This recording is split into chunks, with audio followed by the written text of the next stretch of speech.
கர்த்தருக்கு ஸ்தோத்திரம். மற்றும் ஒரு புதிய நாளை காண செய்த தேவனுக்கு கோடாகோடி ஸ்தோத்திரம். ஆண்டவர் பாதத்தில் ஆசிரியர்கள் அன்பர்கள் செபக்குழு நடத்தும் லெந்துகால பதிவு. இன்று 20ஆம் நாள். இன்று நாம் பார்க்க போகும் அவயவம் ஆத்தும நேசரின் கன்னங்கள். கர்த்தருக்கு ஸ்தோத்திரம். அதற்கு ஆதாரமான வேதவசனம் மார்க்கு 14:65. அப்பொழுது சிலர் அவர் மேல் துப்பவும் அவருடைய முகத்தை மூடவும் அவரை குட்டவும் ஞான திருஷ்டியினாலே பார்த்து சொல் என்று சொல்லவும் தொடங்கினார்கள். வேலைக்காரரும் அவரை கன்னத்தில் அறைந்தார்கள். இதே வார்த்தையை யோவான் 18ஆம் அதிகாரம் 22வது வசனத்தில் இப்படி அவர் சொன்ன பொழுது, சமீபத்தில் நின்ற சேவகரில் ஒருவன் பிரதான ஆசாரியருக்கு இப்படியா உத்தரவு சொல்வது என்று சொல்லி இயேசுவை ஒரு அறைந்தான். அங்கே பிரதான ஆசாரியன், இங்கே சேவகர்னு சொல்லி கொடுத்துருக்கு. அப்போ எத்தனை இடத்துல நம்முடைய தகப்பனை அடிக்கிறாங்க கன்னத்தில். அவர் என்ன பண்ணுறாரு, வாய்தரவா ஆட்டுக்குட்டியாக அடியை வாங்கிக்கிறாரு.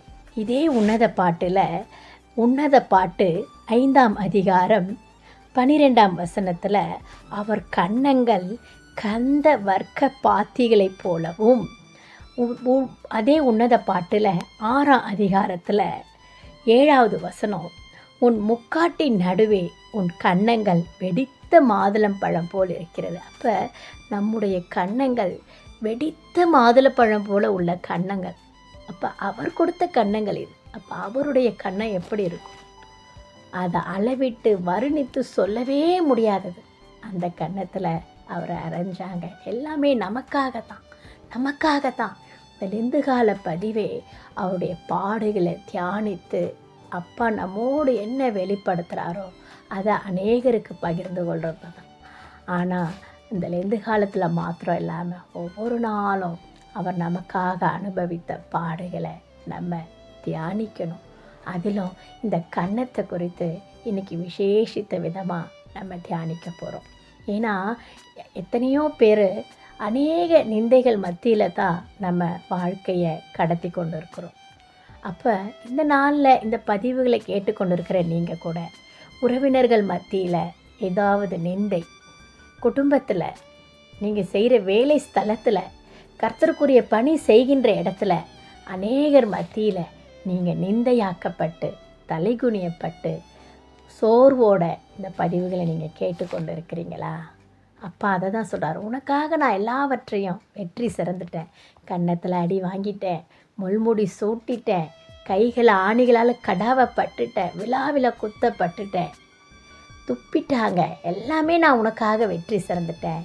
நீ ஏன் அதை குறித்தே நீ கலங்கி கொண்டிருக்கிற? உனக்காக பரிந்து பேச நான் இருக்கிறேன்னு அப்பா சொல்கிறாங்க.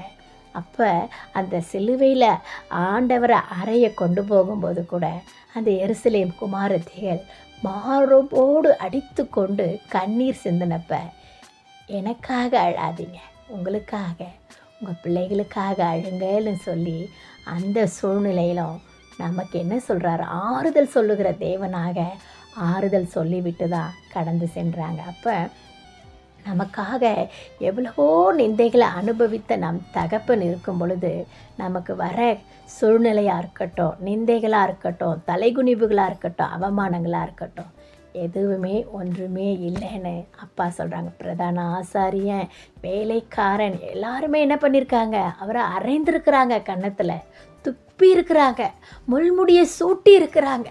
இதை விட பாடுகளை நம்ம அனுபவிக்க போகிறோமா? நமக்காக எல்லாவற்றையும் அவர் சிலுவையில் வெற்றி சிறந்துட்டார். அனுதினமும் நம்ம அதை நினைக்கணும், தியானிக்கணும். நம்ம சூழ்நிலையில் எனக்கு இந்த மாதிரி இக்கட்டில் நான் இருக்கிறேனே, யாரை போய் கேட்டாலும் என்னைய கைவிட்டுட்டாங்களே, எனக்காக எல்லாவற்றையும் சிலுவையில் வெற்றி சிறந்த தேவன் நீங்கள் என்னை கைவிட மாட்டீங்க அப்பான்னு நீங்கள் என்ன காரியத்தை எண்ணிக்கொண்டு இருக்கிறீங்களோ, இந்த சிலுவையின் பாடுகளை தியானித்து அறிக்கையிட்டு நீங்கள் போகிற காரியங்களை கர்த்தர் ஆசீர்வாதமாக வைப்பாங்களாம். அப்போ அனுதினமும் நம்ம வாழ்க்கை பகுதியில் நேற்றைய தினத்தில் துதி ஒரு பகுதியாக நம்ம தியானித்தோம். அதே போல் அவர் நமக்காக மரித்து உயிர்த்த அந்த சிலுவையின் பாடுகளை நம்ம அனுதின வாழ்க்கையில் ஒரு பகுதியாக 3 வேளை எப்படி நம்ம சரீரத்திற்கு ஆகாரத்தையும் நம்ம உடலை தூய்மையாக வைத்துக்கொள்ள அனுதினமும் நம்ம பல காரியங்களை மேற்கொள்கிறோமோ, கர்த்தருடைய காரியங்களை மேற்கொள்ள துதியையும் வேத வாசிப்பையும் செபமும் அவருடைய சிலுவையின் பாடுகளை அனுதினமும் தியானிக்கிறத நம்ம வாழ்க்கையில் ஒரு பகுதியாக நம்ம வைத்துக்கொள்ள வேண்டும். நாம் செபிப்போமா? அப்பா, இந்த நாளில் நாங்கள் ஒவ்வொரு நாளும் ஒவ்வொரு அவயவயங்களை குறித்து தியானித்ததில் இன்றைக்கு உம்முடைய கன்னங்களை குறித்து தியானித்தோம்ப்பா.